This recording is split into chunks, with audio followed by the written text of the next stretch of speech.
Hello everybody, this is your boy Heavy Starch coming to you from my cluttered and junky work area. Yeah, I came to talk about the Crosscut. I told you all I was going to do something with it, and I did. Kind of proud of this paint job. I consider this one of my best, Okay, let's get started. First of all, the Crosscut, as far as internal mods, just a slight, it's a spring change, slight spring increase. Ranges are about equal to an Elite Blaster, a tiny bit better than what it was stock. Wasn't that bad stock. Everything is still functional. Talk about the paint. Okay, now the blade, saw blade being foam, used hand painted acrylic. I used hand acrylic silver. Okay, the wrench is done in, I can tell, I don't know if you can tell by the light, but there are color variations between the metal colors, okay. Basically, the wrench, parts right here in the wrench is gunmetal, okay, along with the top of the wrench. Dropping stuff, okay. The bolt is gunmetal. Other colors are silver, copper, and my favorite rose gold, okay, and I picked all the screws out, and because this blaster, I really like it because of the detailing. This top piece up here is copper, and I like the way it contrasts with the rose gold. Okay, on the other side, we got the copper here on this bar part, and then the silver detailing, and then the hand wrap is done in a red acrylic. What I hated about this blaster, the one thing I didn't like, is it had the warning crap right here, and it made the wrap flat right there. I didn't get a chance to do it. I was going to put like a metal insert right there with rivets on it. I didn't get around to doing it because I just didn't get around to doing it. Okay, so the base of the blaster is done in like a chocolate Rust-Oleum camouflage, and it's kind of a little bit brighter because of the clear coat. I wanted the clear coat to be between completely flat matte but not too shiny, because everybody who knows me knows I don't like weathering blasters. I just don't like it. Some of the people who do it well, hey, they look awesome. It's just not for me. The chain is done in the gunmetal also. I'm really proud of how the chain turned out, because with the different color, with the different colors on the blaster, you can pick out the detailing, I like how it turned out, even detailed the wiring right here, the braces on the wiring going right here, that's black. So at first I thought, well, maybe I would sand that down and actually use real wiring across it, but I thought, it's a bit too much, and I got a steady enough hand to do the detailing. So this is my rendition of the Crosscut. I cannot wait for the brain saw to come out. I mean, I'm geeked and thrilled about it. I can't wait for that one, because that's right up my alley. Okay, now let's talk about excuse me. Let's talk about the Borderlands Persuader. Yeah, I got the modulus darts in there. I'm really, really pleasantly surprised with this blaster. I mean, only fault I can find with it is this ugly strap right across here, for the sling, tactical sling, or what a tactical sling point, this band that goes right there.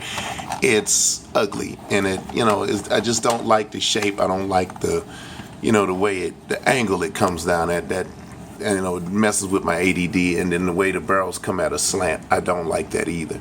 I was thinking about brassing it, but then I thought, nah. As far as performance-wise, it was surprisingly comfortable and reliable, but only if you use new or almost new darts. New or almost new darts, you're going to get excellent performance out of this. Older darts, you're going to get the usual, smart AR, 2 barrels firing at once, or 1 barrel firing and 1 almost firing, because the older darts aren't stiff enough to engage the AR system at the base of the barrel. But you see the fat plunger tube or whatever, I like it. It tapers. The grip is rather small as far as width wise, but my big hands, I like it. It's comfortable. It's reliable, like I said, with new darts. The ranges are pretty good. You know, get a nice thwack out of it. You know, I like it when I like the pop. You know what I'm saying? I like the torsion trigger that Nerf uses now, but I like this particular one. It has a satisfying pop to it when you pull the trigger. You know, so yeah. As far as the Persuader, I like it, and the price point is right on par. It's not 15, it's like 12 and some change, $13, and I think that's about spot on. You know, I really like this. You know, you all have seen all the other reviews and stuff, so you know, there's not a lot I can tell you. The only thing I hated is, I wish they would do both sides with the, clear acrylic, but they did one side and the other side in this blase gray with all the warnings, which is, yeah, right, like we listen to the warnings. But anyway, that's the Persuader. Getting ready to start on some new projects. The Stripe projects, I am steadily knocking stuff up.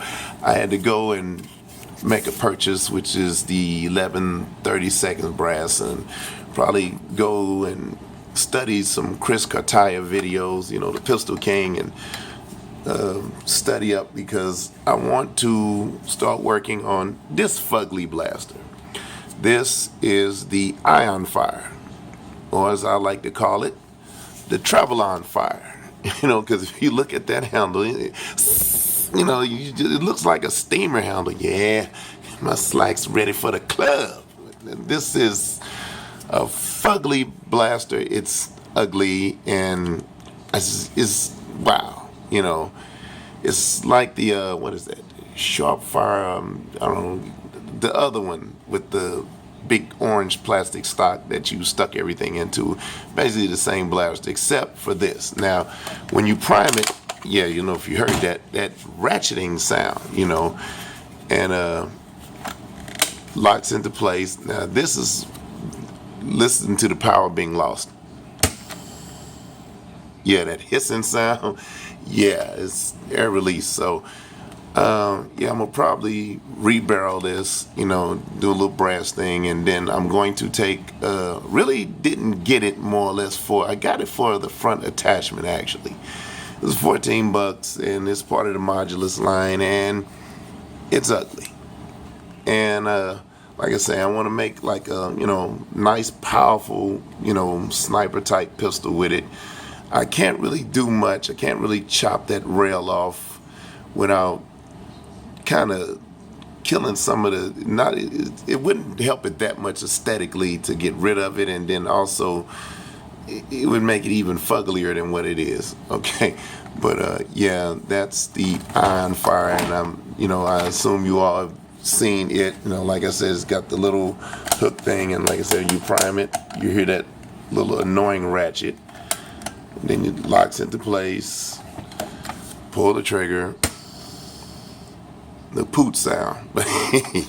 Anyway, it's the Ionfire. It is what it is. It's part of the Modulus line, and you can put a stock on it and all of that, and this barrel or another barrel attachment, which will just scrub off what little power it has. And this is also a blaster that does not work well with used darts, but it works a little bit below average with good brand new darts. It's nothing to write home about. This blaster is basically designed to be modded. You know what I'm saying? And that's probably what's going to happen with that and the brass here. Like I said, work area is junky, and that's basically about all I got going on right now. Like I said, got a lot of Strife mods going right now, and they're in various stages of completion.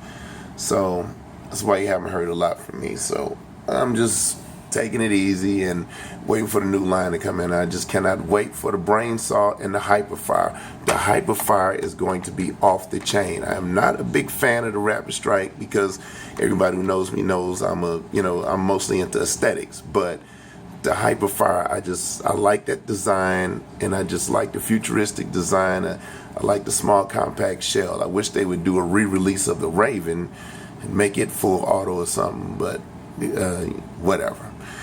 Anyhow, this is me talking about my Crosscut cosmetic mod and how I feel about the Doomlands Persuader, which I give it a big thumbs up.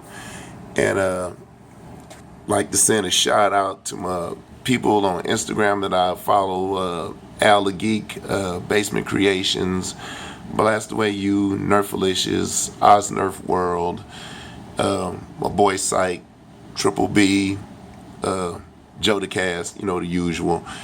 And anybody else out there I missed, wasn't my intention. It's late at night. So don't hate, congratulate.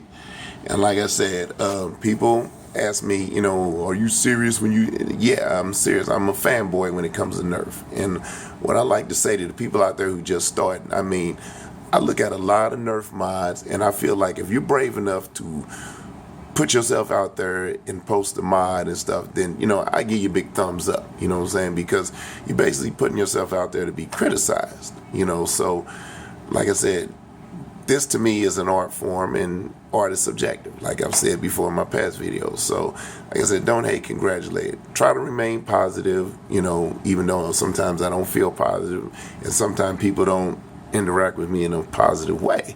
But, like I say, just because somebody else is a butt monkey doesn't mean you have to be one also. So, like I said, don't hate, congratulate. I try my hardest to live by those words, and believe me, I try my hardest. So, everybody out there, stay healthy, stay happy. Peace.